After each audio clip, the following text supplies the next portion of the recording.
Chairman of Johnson School of Business, Rotarian Paul Harris Fellow, Mr. T.S. Natarajan, Vice Chairman, Mr. Kalaimani, Vice Chairman, Mr. Kumar, Mr.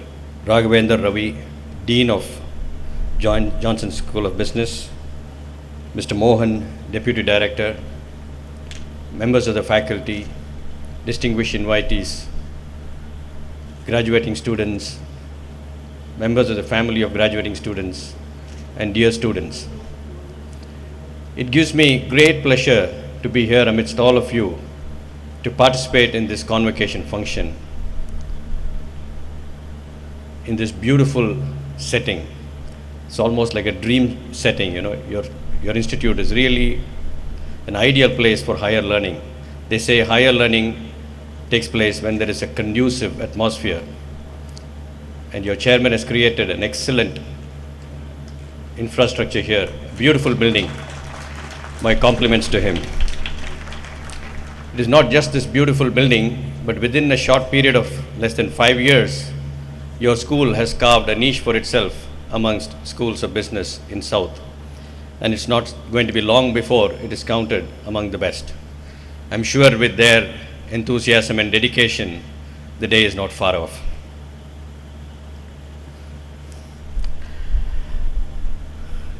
Your chairman is a philanthropist, an educationist, connected with several schools. He's also serving the syndicate, a socially conscious person serving the society through Rotary and industry organizations. He, together with his able sons, has built up this Johnson's brand in a very nice way, and he's backed it up with good manufacturing facilities. Students of this institute are therefore fortunate to have such an eminent person, along with his two sons, actively involved in the administration, because when a management school has an entrepreneur or an industrialist actively participating, it gives opportunities for the students to imbibe all the good qualities from them, especially hard work and diligent work. So you're all very fortunate that you have been exposed to some very illustrious people.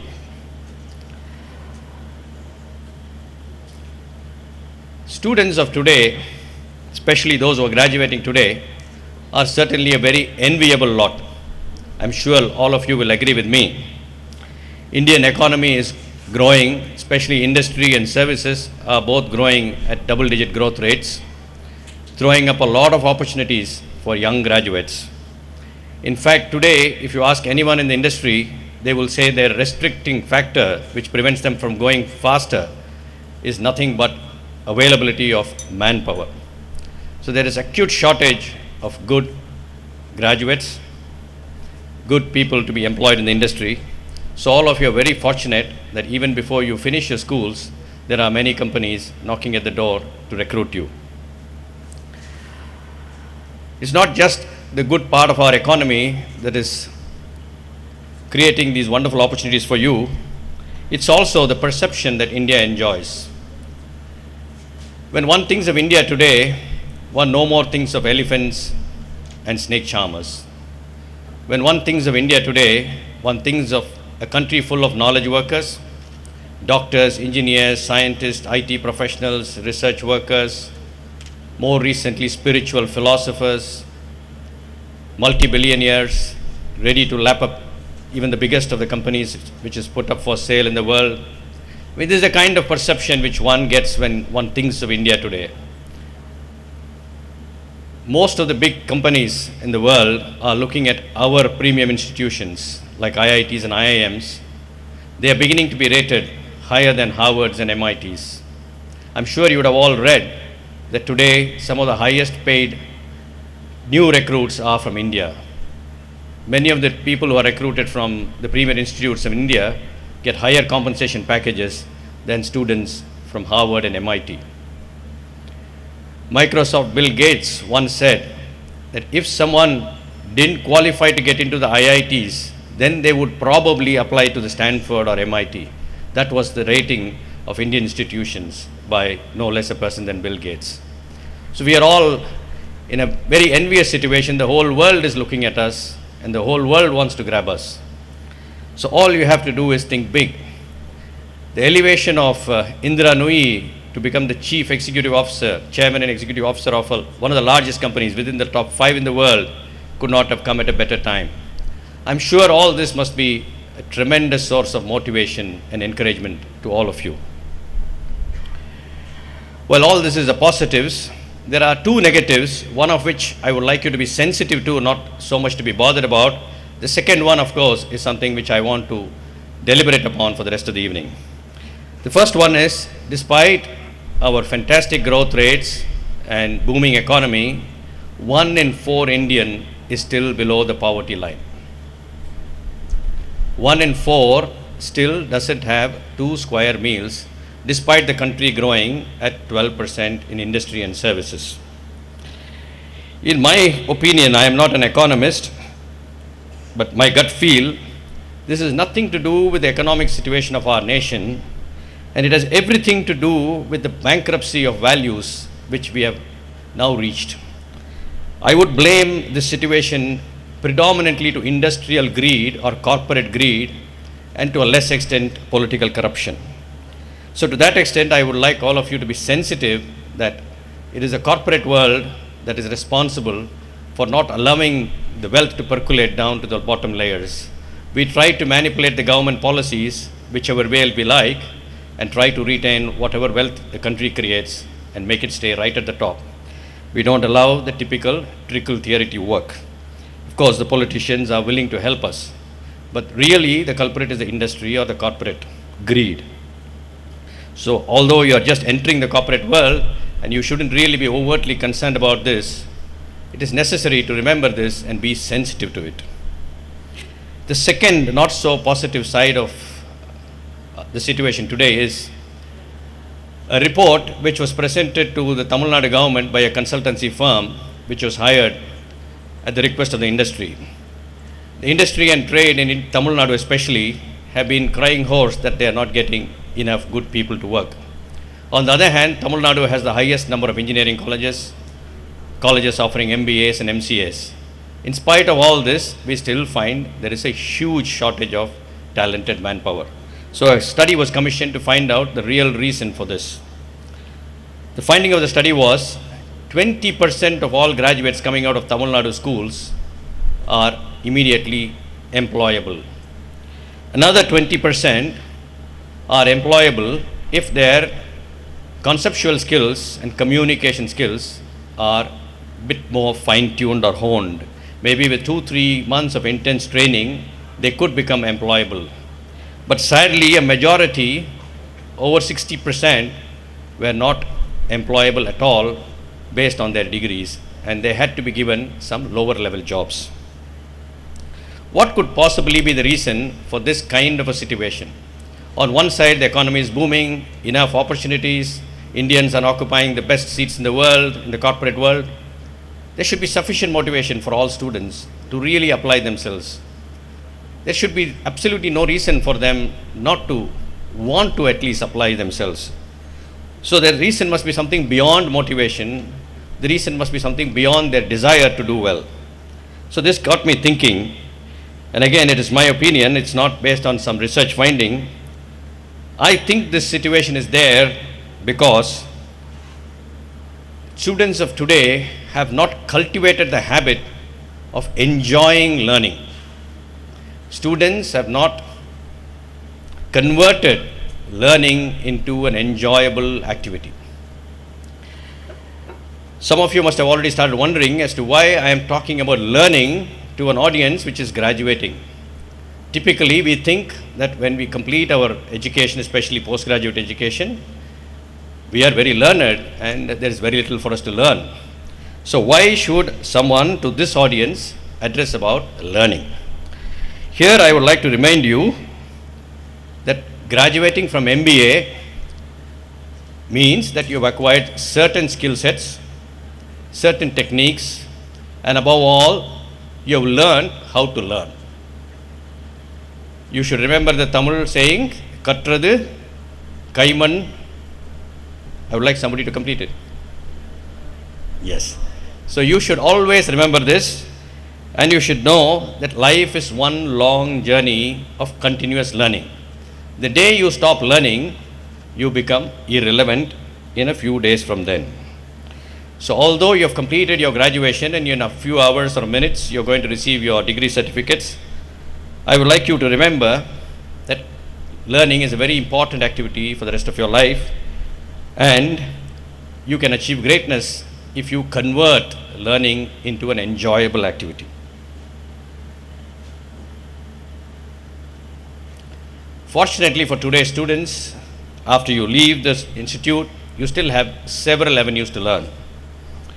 You could identify a mentor in the organization where you're working. This would be a very, very good practice. If you can identify somebody who's willing to teach you, who's willing to guide you, cling on to him and learn as much as possible from him.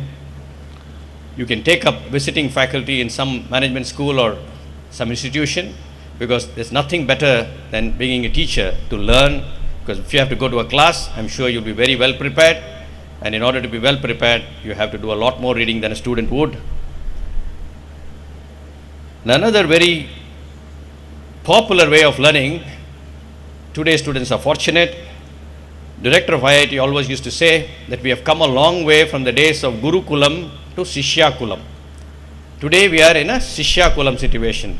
The student can choose his teacher, log on to the net, get onto the site of the teacher, learn from him whatever he wants, have interactive sessions. There are several lectures which you can download and learn. Most of them are free. Access to several libraries are also free. So today's students are very, very fortunate. You don't have to be chosen by your teacher. You're fortunate enough to choose your teacher.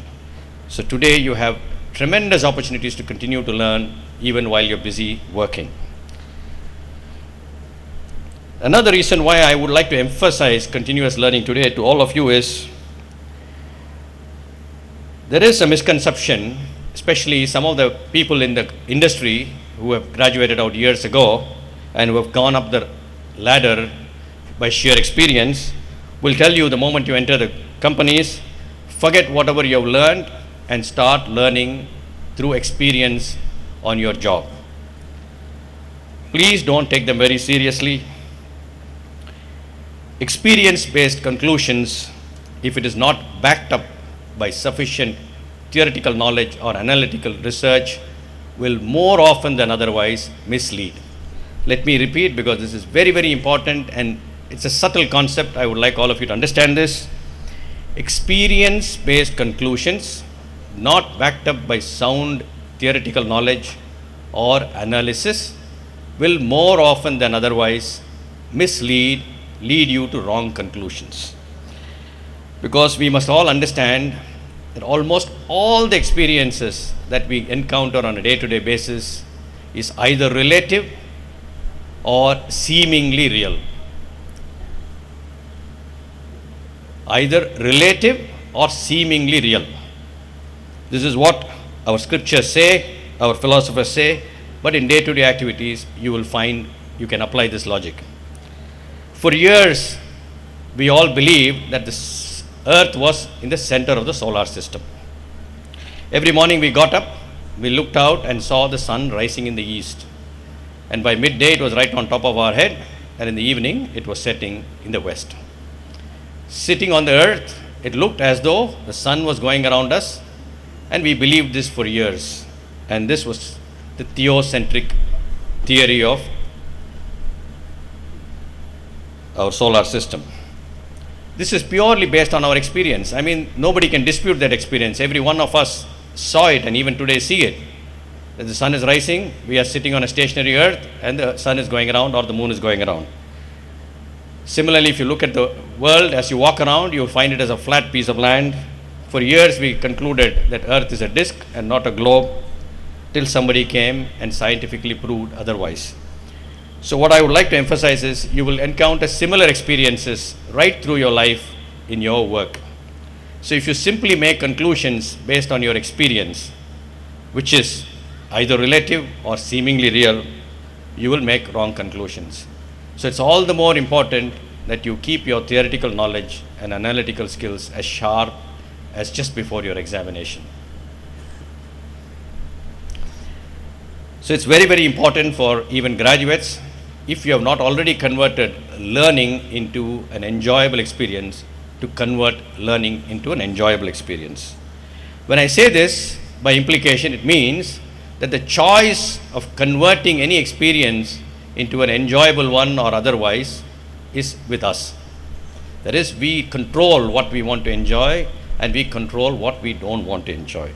I don't know if you will agree with me, but believe me, barring one or two or three experiences, 99.99 recurring, most of our experiences are neither universally enjoyable nor universally not enjoyable. They are just experiences, and whether it is enjoyable or otherwise depends on what we project on them. If you take, for example, music, I don't think anybody can point out a particular music which is enjoyed by everyone or a particular music which is hated by everyone. A person who enjoys Carnatic music, who can sink into it for hours without realizing what's happening around him, but if you play some heavy metal or rock, maybe it will take him maximum 5 minutes and he will be reaching out for an aspirin. Somebody who likes all this Western music, rock and everything, you play some classical Western music, Mozart or whatever, and in 5 minutes you will find him snoring. If you take food, a vegetarian might lose his appetite if he has to sit opposite to a Frenchman having his steak rare. The same Frenchman who, without caring a thought, could carve out his meat with the blood coming out, but if he went to China and he was an honored guest, and if he was offered one of those typical starters, sliced live snakes put in a cup of sauce or gravy, he will lose his appetite too. So one man's food is another man's poison.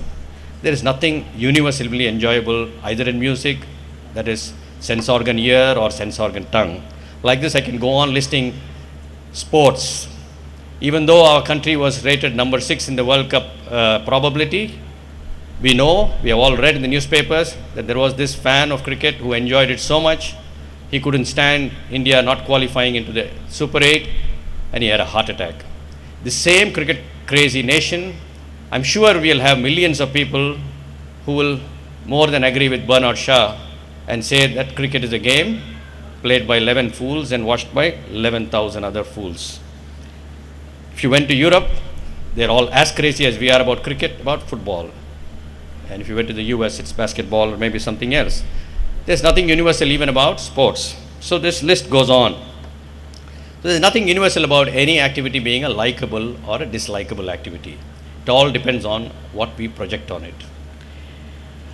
If you want to convert learning into an enjoyable activity, all you have to do is first believe that the ability to convert any activity into an enjoyable one is with you. You must have total faith in whatever I say. You can contemplate it when you go back home. I'm sure you'll find it convincing. And once you decide that it is possible for you to convert learning into an enjoyable activity, then you will have to persist with it. Initially, it certainly will not be an enjoyable activity. You'll have to continue to perform that activity with a total faith that it will one day become an enjoyable activity. And believe me, it will surely become an enjoyable activity sooner than later. I'd like to give you two simple examples, one negative and one positive, to convince you that it is possible to convert any activity into an enjoyable one. I don't know if there are any smokers in this audience. I wish and pray not. It's one of the most harmful habits. But let me tell you, even smoking, which is otherwise perceived as an enjoyable activity, I believe when the smoker smokes on the first time, it is a terrible activity. It causes severe throat ache, coughing, headache, you lose your appetite for a day or two, you lose sleep. It is certainly not a pleasant experience when you smoke for the first time. But somehow or other, this person who didn't have a good experience, based on his peer group pressure or his perception of the lifestyle of a person who smokes, continues to smoke. And very soon it becomes so much of an enjoyable activity that even when the doctor tells him that if he doesn't give it up, he will end up with a cancer, he still finds it difficult to give it up. It becomes such an enjoyable activity. What started off as a very, very repulsive activity becomes an enjoyable activity because one pursued it. I can narrate a simple incident from my own life. I'm addicted to tea drinking. I take about 8 to 10 cups of tea a day. Till I was 40 years old, it didn't really matter to me. I was able to digest it. My metabolism was good enough. It didn't show on my waistline. But this magical figure of 40 and things started happening. So it didn't agree with me. This 15 cups of spoons of sugar didn't really agree with me. So I had to decide either to cut out on my number of cups of tea or cut out sugar completely from tea. So I contemplated. It was too difficult for me to cut down on the number of cups of tea, so I had choicelessly to cut down sugar. So I started drinking tea without sugar. It took me about a month before I could tolerate drinking. The first cup was absolutely horrible. I went to the basin and spat it out, but I persisted.